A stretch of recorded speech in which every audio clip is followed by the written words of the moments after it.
some questions. They just, they echo, don't they? Through history, you hear them whispered, in ancient texts. People ponder them in cafes today. And sometimes what feels like it's challenging faith, it actually just, it opens up something deeper. Today, we're definitely not shying away from the big one. Maybe the big one.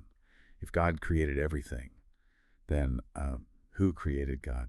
So get ready to unpack this with us, because honestly, the way you think about, everything might just shift a little. Our whole mission here in this deep dive is to take all these insights we've gathered and, boil them down. Get to those crucial nuggets of knowledge for you. Okay, so let's just dive right in. It's the ultimate head scratcher, isn't it? If we start with the idea that a creator brought everything into being, what about the creator himself? Who created God? Yeah, that's it's a fundamental question. And what's really fascinating, actually, is that the question itself, it sort of contains its own answer by definition, asking who created God. It's almost like asking, I don't know, what's the sound of one hand clapping? Or maybe draw a square circle. See, the very definition of the creator is the one who is uncreated, the ultimate source. He's what we'd call the necessary being, meaning independent, self-sufficient, eternal. If he were created, he wouldn't be the creator anymore, would he? Because then he'd depend on something else, something prior. So everything has to logically end up back at this necessary eternal being, the one who just is without needing anything else. Okay, that makes sense definitionally. But it immediately brings up another one of those classic paradoxes people throw around. The one, this is where it gets really interesting for some people. Can God create a rock so heavy that he himself cannot lift it? It feels like a logic trap. Ah, yes, that one. It absolutely feels like a trap, but it's another self-contradictory question. Very much like the square circle idea we just mentioned. The premise itself suggests that God's perfect power could somehow undermine itself, create a limit for itself. But perfection, true omnipotence, by its very nature, it can't create imperfection in itself or a limitation on itself. If God were to make something that negated his own perfect power, he wouldn't be God anymore in that instant. So the question, while it seems clever, is really trying to apply our limited, finite understanding of power onto an infinite being, and it doesn't compute logically. Understood, right. So the very concept, the definition, sort of walls off these kinds of paradoxes. They're based on faulty premises. But, okay, for a lot of listeners, the next thought might be, fine, if something has to be this necessary, uncreated thing, why can't the universe itself fill that role? Why couldn't the universe be that necessary, independent being you described? Yeah. Why invent a separate creator? That's a really thoughtful question, a very fair one. And it gets right to the core of understanding what existence means. The universe, as we observe it and understand it scientifically, just cannot be that necessary being. Why? Well, first, look at it. It's constantly changing, isn't it? Evolving. Stars form, stars die, galaxies collide. And crucially, it had a beginning. The Big Bang Theory, for instance, points pretty strongly to a definite starting point. And scientists also project it will likely have an end in one form or another. Plus, it's completely dependent. It relies on time to exist, on matter, on very specific physical laws and constants holding true. Anything that relies on outside factors, anything that changes or begins or ends, it just doesn't fit the definition of a necessary being.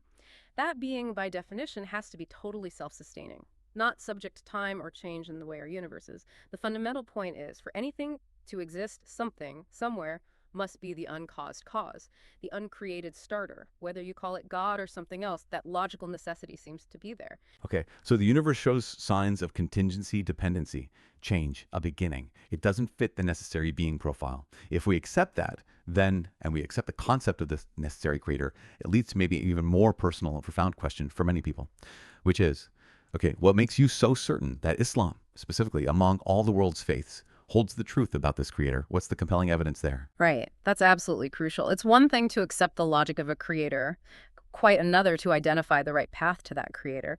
Let me share, just 3 examples from the Quran. For someone genuinely investigating, I think these are pretty powerful. They stand out. First, there's this prophecy about a man named Abu Lahab. He was a really fierce opponent of Islam in its early days, his uncle, actually.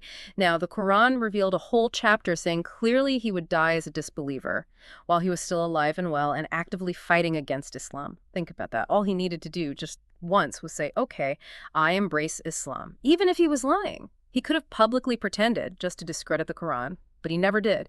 He lived for years after that chapter was revealed, and he died exactly as foretold, still opposing Islam. Now, how likely is that if it were just a human text making a risky prediction?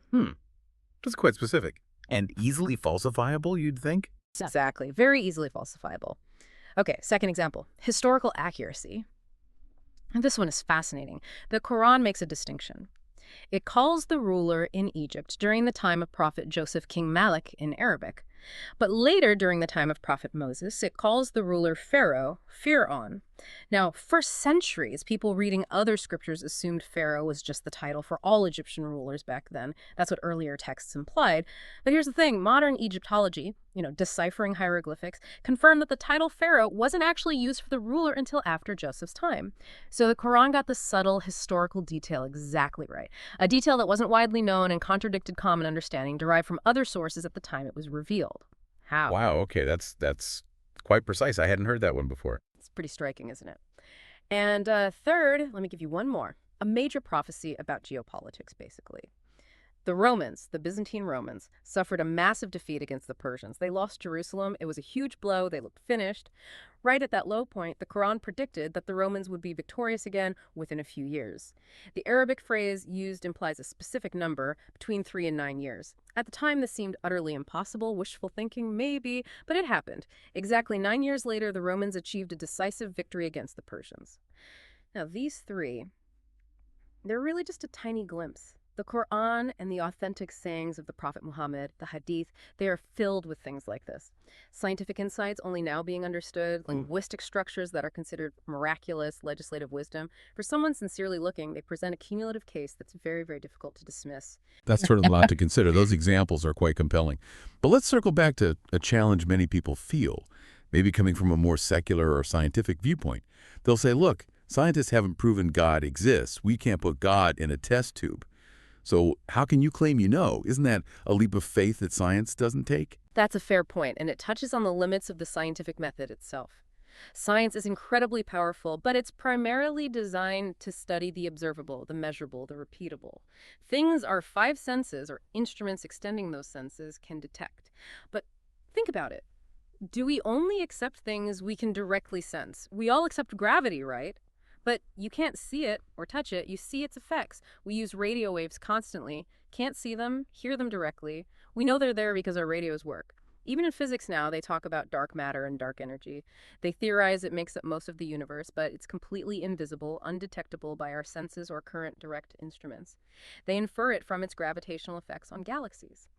So, if scientists can accept something like dark matter based purely on its inferred effects, why is it sometimes seen as illogical to infer a creator based on the effect of, well, creation itself, the existence and fine-tuning of the universe? It seems like maybe sometimes there's a bit of a contradiction in standards, depending on what's being discussed. That's a really powerful analogy. Accepting unseen forces or matter based on their effects.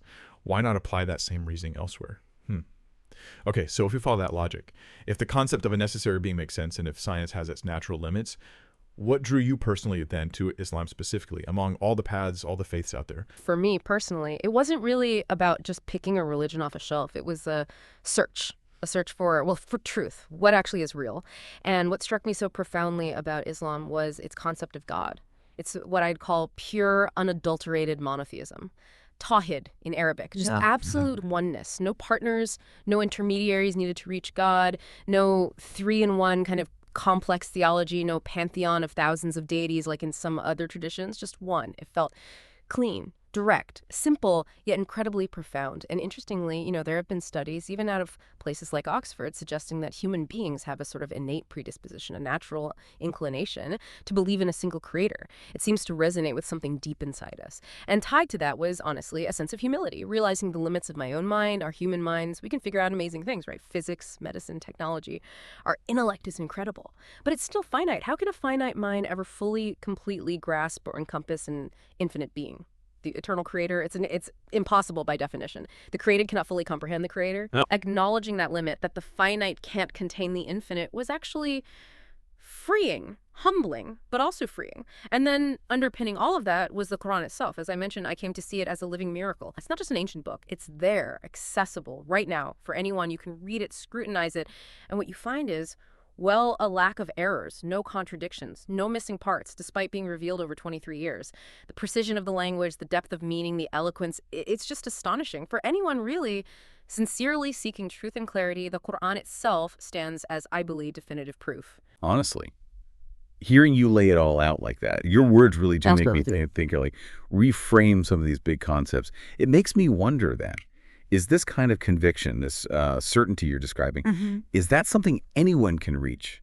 Or is it just for certain people? Oh, absolutely anyone. Yes. Without a doubt. It really just comes down to a couple of things, I think. Sincerity. You have to genuinely want to find the truth wherever it leads. An open heart, being willing to, consider perspectives that might be new or challenging to your current views. And, honestly, the courage to just read the Quran for yourself. Yeah. Engage with it directly. I can only speak from my own experience, but after years of searching, asking these same questions, I found a profound sense of peace and clarity. And I truly believe that you or anyone listening who is searching can find that too. Some questions then. Maybe they aren't meant to shake our faith, but actually to awaken our hearts, to lead us somewhere deeper. So if this deep dive has stirred something in you, maybe ask yourself this: what big questions are you holding on to right now? What are those things you ponder that might just be the key to unlocking a deeper understanding of, well, everything, of the world and your own place in it? Keep asking those questions. Keep that curiosity alive. Keep searching. Until next time, stay thoughtful and keep diving deep.